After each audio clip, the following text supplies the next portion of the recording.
नमस्कार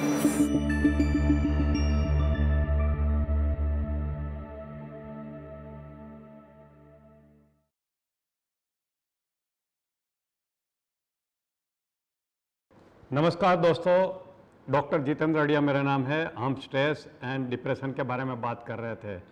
पहले पार्ट में आपने स्ट्रेस के बारे में देखा कि स्ट्रेस के क्या कारण होते हैं, उसको कैसे संभाला जाता है। मगर स्ट्रेस बढ़ गया तो डिप्रेशन में इंसान जा सकता है। और आजकल डिप्रेशन बहुत चर्चे में है, टीवी न्यूज़ पे बहुत चलता रहता है, क्योंकि लास्ट मंथ सुशांत सिंह राजपूत ने, बॉलीवुड के एक्टर ने सुसाइड किया। उसके साथ डिप्रेशन की बातें चलती रहती है दोस्तों। मगर एक बात बताओ, डिप्रेशन बहुत कॉमन है, सिर्फ एक्टर लोगों में होता है ऐसा नहीं है, किसी को भी हो सकता है। हमें इसको ध्यान से सीखना है, समझना है। कुछ लोग डिप्रेशन को बहुत लाइटली ले लेते हैं। मूड खराब है तो बोलता है यार मैं बहुत डिप्रेस फील कर रहा हूँ। नहीं, that is not a depression, don't take it loosely. देखिए, बैड मूड और डिप्रेशन में क्या फ़र्क है। आपका कभी कभी बैड मूड होता होगा, मगर वो डिप्रेशन नहीं है। ये होता है कि हमारे जीवन में कोई भी दुर्घटना बनती है, कोई हमारे फैमिली मेम्बर का डेथ होता है, या हमारे साथ एक्सीडेंट होता है, या हमारे बिजनेस में लॉस होता है, या हमारी नौकरी चली जाती है, या हमारा प्रेम में धोखा हो जाता है, तो हमारा मूड खराब हो जाता है। मगर इसका मतलब ये डिप्रेशन नहीं है। ये तो एक टेम्पररी रिस्पॉन्स है जो हमारी बॉडी देती है और माइंड देता है। मगर ये जो मूड खराब होना है ऐसे कारण से, वो यूजुअली 3 हफ्ते में ठीक हो जाता है। 3 हफ्ते से लंबा नहीं चलता है। डिप्रेशन आप तभी लेबल कर सकते हैं जब आपका खराब मूड 3 हफ्ते से आगे चला गया है। 1 महीना, 2 महीना, 3 महीना तक आपका मूड खराब रहा तो ही इसको डिप्रेशन कह सकते हैं। डिप्रेशन बहुत कॉमन है दोस्तों। बच्चों में होता है, बूढ़ों में होता है, लेडीज़ में होता है, जेंट्स में होता है, एजुकेटेड में होता है, अनपढ़ में होता है, सिटी में होता है, गांव में होता है, सभी में डिप्रेशन होता है। ऐसा नहीं है कि सिर्फ पढ़े लिखे लोगों में ही होता है और एक्टर लोगों को होता है, बहुत कॉमन है। मगर हमारे देश में डिप्रेशन के बारे में अवेयरनेस नहीं है, इसलिए अनडायग्नोस, निदान किए बिना बहुत सारे डिप्रेशन के पेशेंट घूम रहे हैं, और यह बहुत दुख की बात है। वेस्टर्न कंट्री में क्या होता है, सब लोगों को मालूम है, साइकेट्रिस्ट बहुत ज़्यादा है। जैसे उनका मूड खराब होता है, कुछ प्रॉब्लम होता है, इमीडिएटली वो साइकेट्रिस्ट के पास जाते हैं। हमारे यहाँ साइकेट्रिस्ट के पास जाना एक स्टिग्मा माना जाता है कि मैं पागल थोड़ा हूँ उनके पास जाऊँगा, मैं पागल नहीं हूँ, ऐसा मानते हैं। खास करके डिप्रेशन का पेशेंट को ऐसा लगता है कि मुझे साइकेट्रिस्ट के पास जाने की ज़रूरत नहीं है। दोस्तों, ऐसी बात नहीं है। साइकेट्रिस्ट ही डिप्रेशन को ठीक कर सकता है, तो ऐसा वहम में मत रहिए कि साइकेट्रिस्ट के पास मैं नहीं जाऊंगा। और डिप्रेशन के पेशेंट को ये लगता है कि मेरा खराब मूड का कारण बाहर का एटमॉस्फेयर है, अगर बाहर का एटमॉस्फेयर ठीक नहीं हुआ तो मेरा मूड कैसे ठीक होगा। नहीं दोस्तों, बाहर का कारण कभी भी नहीं रहता है डिप्रेशन का, यूजुअली अंदर का कारण रहता है, जो हम आगे जाके बात करेंगे। जैसे मैंने बताया, किसी को भी हो सकता है, कभी भी हो सकता है। ऐसा देखा गया है कि 10% लोगों में डिप्रेशन है। अब हिंदुस्तान में 10% गिनो तो 130 करोड़ की पॉपुलेशन में 13 करोड़ लोगों को डिप्रेशन है। जबकि ऑन दी सरफेस जो अभी ढूंढे गए, जो रिकॉर्ड पे है, वो मुश्किल से 1 करोड़ भी नहीं होगा। यानी कि बाकी का हिडन है, और ज़्यादा दुख उनका है, क्योंकि कोई उनको जानता नहीं कि उनको डिप्रेशन है, कोई उनको ट्रीटमेंट में नहीं लेके जाता है, तो उनकी तकलीफ ज़्यादा है दोस्तों। तो आज हम डिप्रेशन की बात करेंगे। अब कैसे पहचानेंगे किसी को डिप्रेशन है कि नहीं। देखिए, कभी कभी आप किसी से कुछ ना कुछ डायलॉग सुना होगा, ऐसा डायलॉग जो मैं अभी बता रहा हूँ। कभी सुना है तो याद करिए, मैं इस दुनिया में अकेला हूँ। सुना है? कोई मुझे समझने की कोशिश नहीं करता है। सुना है? मुझे लगता है बस बैठ के मैं रोया ही करूँ, रोता ही रहूँ, रोता ही रहूँ। सुना है? मुझे नहीं लगता मैं किसी के पास जाके मेरे प्रॉब्लम कह सकूँ, इस दुनिया में ऐसा कोई है नहीं, मैं किसको जाके कहूँ मेरी तकलीफ़ क्या है। सुना है? मेरे जीवन का कोई मीनिंग ही नहीं है, दुनिया या महफिल मेरे काम की नहीं। सुना है? भगवान भी मुझे न्याय नहीं कर रहा है। ऐसे डायलॉग सुना है दोस्तों? अगर ऐसे डायलॉग सुना है ना, तो हो सकता है ये डिप्रेशन के पेशेंट के मुंह से हो सकता है। जब भी ऐसा कोई डायलॉग सुनो तो आपको एक ट्यूबलाइट होनी चाहिए। माय गॉड, ज़रा इसको गौर से देखें, ये शायद डिप्रेशन वाला बंदा लगता है। ऐसे डायलॉग नॉर्मल इंसान नहीं बोलता है। जैसे मैंने कहा, सभी को डिप्रेशन हो सकता है, कोई इसमें बकात नहीं है। छोटे बच्चों को भी हो सकता है, मगर लोग उसको जानते नहीं है, पहचानते नहीं है, डायग्नोसिस नहीं होता है। डिप्रेशन 3 टाइप का होता है। एक होता है माइल्ड, दूसरा होता है मीडियम, तीसरा होता है सीवियर। यानी माइल्ड यानी छोटा सा, यानी मूड ज़्यादा खराब नहीं होता है। मीडियम यानी ओके, एंड सीवियर यानी बहुत ज़्यादा। तो आप शुरुआत ऐसे ही होती है ग्रेजुअली, इमीडिएटली सीवियर नहीं हो जाता है। पहले माइल्ड डिप्रेशन से शुरुआत होती है, जब कोई उसको पहचानता नहीं है तो ट्रीटमेंट नहीं मिलती है तो मीडियम में चला जाता है, मीडियम में भी इसको पहचानते नहीं है तो वो सीवियर में चला जाता है, और सीवियर में चला जाता है फिर भी नहीं पहचानते हैं तो सुशांत सिंह राजपूत जैसा हो सकता है, सुसाइड कर लेता है। बाद में समझ में आता है कि शायद इनको ये था, डिप्रेशन था। दोस्तों, ये बहुत गंभीर समस्या है, इसलिए हमें क्या करना है, एक जागृति चालू करनी है लोगों में कि सब लोग डिप्रेशन के बारे में जानें। डिप्रेशन को कैसे पहचाने, तो डिप्रेशन के साइन एंड सिम्टम क्या होते हैं। साइन यानी जो हमें दिखता है, और सिम्टम यानी जो उनकी शिकायत होती है, कंप्लेन होती है, उसको सिम्टम कहते हैं। डिप्रेशन में फिजिकल एंड मेंटल दोनों टाइप के साइन सिम्टम होते हैं, हम दोनों की चर्चा करेंगे, पहले फिजिकल सिम्टम और बाद में मेंटल सिम्टम की। फिजिकल सिम्टम की बात करें तो स्लीप डिस्टर्बेंस सबसे पहला और सबसे प्रोमिनेंट होता है। स्लीप डिस्टर्बेंस यानी रात को लेट तक नींद आना, या सुबह जल्दी उठ जाना, या आधी रात को नींद डिस्टर्ब हो जाना, ये डिप्रेशन की वजह से हो सकता है। इसका मतलब ये नहीं कि जिनको भी नींद का प्रॉब्लम है सब डिप्रेशन वाले हैं। देखिए दोस्तों, मैं आपको कम से कम 15-20 साइन सिम्टम की बात करूंगा। अगर किसी को आपको लेबल करना है कि इनको डिप्रेशन है, तो उनके अंदर 3 या 3 से ज़्यादा साइन या सिम्टम होने चाहिए, तब आप कह सकते हैं इनको डिप्रेशन है। सिर्फ एक साइन या सिम्टम से आप नहीं कह सकते कि इनको डिप्रेशन है। तो पहला मैंने आपको बताया, नींद के प्रॉब्लम हो जाते हैं उनको।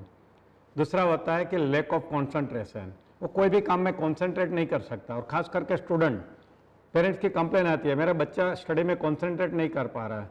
हमारे जैसे लोगों के पास काउंसलिंग में लेके आते हैं और कहीं जाते हैं, कुछ करो यार ये कंसंट्रेट करे, मगर ये कंसंट्रेशन नहीं करने का कारण उनका डिप्रेशन हो सकता है, उसकी वजह से नहीं होता है, और कंसंट्रेट नहीं करने से उनके स्टडी के ऊपर उसकी असर होती है। एक और सिम्टम होता है थकावट, बिना कारण की थकावट। आप पूरी रात सोए और सुबह उठ के आपको लगता है यार मैं थका हुआ फील कर रहा हूँ, विदाउट एनी रीज़न। जब आपको थकावट फील होती है ना, वो डिप्रेशन के कारण हो सकती है। ऐसा देखा गया है कि डिप्रेशन के पेशेंट को या भूख बढ़ जाती है या कम हो जाती है। अब जिनकी भूख बढ़ जाती है, ज़्यादातर लोगों की बढ़ जाती है, उनका वजन बढ़ने लगता है, सडनली बढ़ने लगता है, और जिनकी भूख कम हो जाती है उनका वजन कम होने लगता है। मगर आप देखेंगे कि ज़्यादातर लोगों की भूख बढ़ जाती है, क्योंकि उनके अंदर एक इनसिक्योरिटी फील होती है, और ये इनसिक्योरिटी को कवर करने के लिए लोग ज़्यादा खाते हैं, और इसकी वजह से उनका वजन बढ़ता है, अपने आप को सिक्योर फील करने के लिए। तो दोस्तों, ये भी सिम्टम हो सकता है। फिर unexplained pain in the body, ऐसा बहुत लोग हैं, खास करके मैंने लेडीज़ में देखा है, उनको बैक पेन चालू ही रहता है, कितने भी डॉक्टर को दिखा दो, डॉक्टर कोई भी इन्वेस्टिगेशन करे, उनका पेन ठीक नहीं होता। जब तक पेन किलर खाए तब तक ठीक है।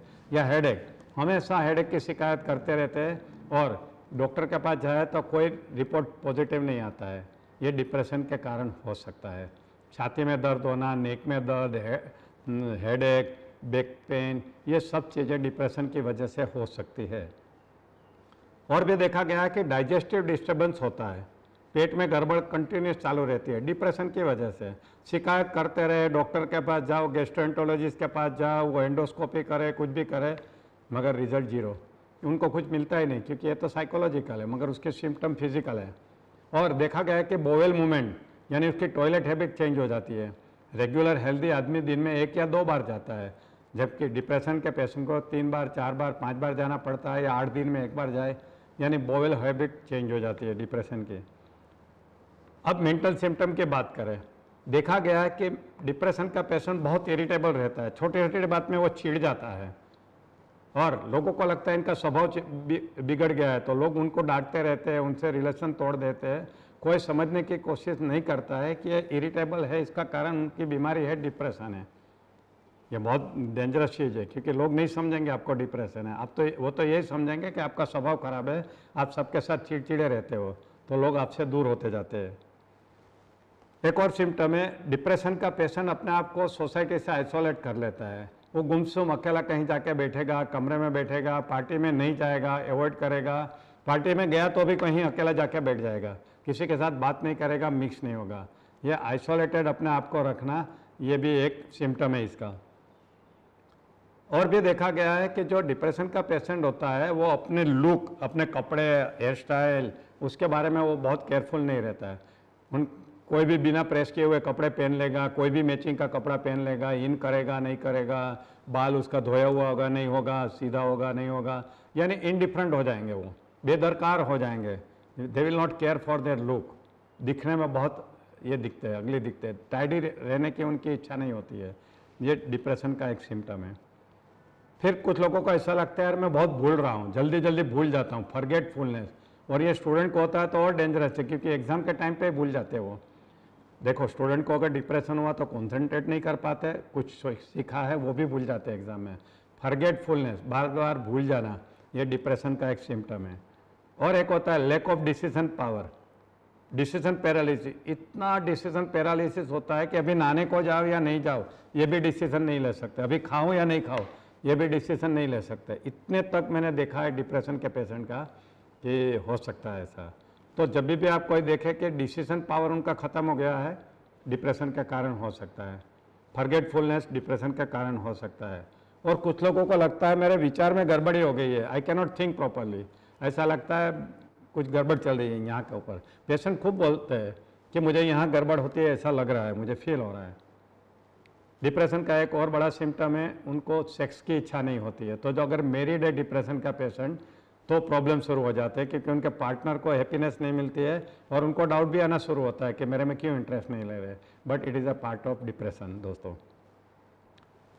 डिप्रेशन का पेशेंट को ऐसा लगता है कि इस दुनिया में मैं अकेला ही हूँ, कोई मुझे केयर नहीं करता, कोई मुझे देखता नहीं, कोई मुझे समझने की कोशिश नहीं करता, ऐसी उसके अंदर फीलिंग आ जाती है। और इसलिए अकेला बैठा रहता है, रोता रहता है, नेगेटिव थॉट चलते रहते हैं उनके। एक्चुअली ऐसा कारण नहीं है, मगर उनको ऐसी फीलिंग होती है कि मैं अकेला पड़ गया हूँ, इस दुनिया में मेरा कोई नहीं है। ये डिप्रेशन के कारण होता है। हैप्पीनेस की फीलिंग चली जाती है, उनके फेस पे कभी भी स्माइल नहीं दिखेगा, उनका हमेशा सीरियस फेस दिखेगा, दुखी दुखी फेस दिखेगा, उनके अंदर हैप्पीनेस की फीलिंग ही नहीं होती है, जीरो हो जाती है। उसका रीज़न है क्योंकि उनके अंदर बीमारी है, इसकी वजह से ऐसा होता है दोस्तों। और डिप्रेशन का पेशेंट इमोशनलेस बन जाता है, उनको कोई खुशी की भावना, कोई दुख की भावना ऐसा ही नहीं रहती, परे हो जाता है वो, हर भावना के परे हो जाते हैं, इमोशनलेस हो जाते हैं दोस्तों डिप्रेशन का पेशेंट। डिप्रेशन के पेशेंट का सेल्फ एस्टीम यानी खुद के बारे में जो ओपिनियन है वो बहुत लो बन जाता है और बहुत पेसिमिस्टिक बनता है कि मेरे में कुछ नहीं है, मैं ज़िंदगी में कुछ नहीं कर पाऊंगा, मेरा फ्यूचर बहुत ख़राब है। उनको हमेशा फ्यूचर की चिंता रहती है कि मेरा फ्यूचर में क्या होगा, फ्यूचर में क्या होगा। खास इम्पोर्टेंट जो सिम्टम आता है ना वो है सुसाइडल टेंडेंसी। उनको फिर ऐसा लगता है कि मेरी इतनी तकलीफ़ है, मैं जी नहीं रहा हूँ, मेरे जीवन में कोई खुशी नहीं है, मेरी जीवन कटी पतंग के जैसी है, तो मैं क्यों जी रहा हूँ, इससे अच्छा है मैं मर जाऊँ। और वो सुसाइड कर लेते हैं, उनको सुसाइडल थॉट्स आते हैं और सुसाइड कर लेते हैं। जितने भी सुसाइड स्टूडेंट में या बड़े में होते हैं ना, मेरा ऐसा मानना है कि 90% वो डिप्रेशन की वजह से होता है। मगर वो डिप्रेशन उनके फैमिली वालों ने पहचाना नहीं था क्योंकि उनको मालूम नहीं था, इसलिए। तो दोस्तों ज़रूरी है कि हर फैमिली मेम्बर जाने कि डिप्रेशन क्या है। ये वीडियो ज़रूर लोगों को दिखाइए ताकि सब में अवेयरनेस क्रिएट हो। डिप्रेशन के पेशेंट को इमेजिनरी फियर होता है कि मेरा नुकसान हो जाएगा, मैं गरीब हो जाऊंगा, मुझे बीमारी हो जाएगी, मुझे नौकरी से निकाल देंगे, मेरा बिजनेस खराब हो जाएगा, ऐसे मन में होता ही रहता है। इमेजिनरी फियर, काल्पनिक भय रहता है, ये डिप्रेशन का एक पार्ट है। तो आपको ये सब चीज़ें देखनी है। और जैसे मैंने बताया 3 और 3 से ज़्यादा जब सिम्टम जमा होते हैं ना, तब आप इनको डिप्रेशन कह सकते हैं, कोई एक को नहीं कह सकते। तो आपको क्या करना है, एक लिस्ट तैयार रखना है, याद रखना है कि इसमें से अगर कुछ भी है तो ये डिप्रेशन के कारण हो सकता है, चलो इसको डॉक्टर के पास लेके जाते हैं, उनको हेल्प करते हैं दोस्तों। तो ये सेकंड पार्ट में हमने देखा कि डिप्रेशन कितना कॉमन है, किसको हो सकता है और डिप्रेशन को कैसे पहचानें, उनके साइन एंड सिम्टम क्या है, फिजिकल एंड मेंटल दोनों साइन सिम्टम हैं।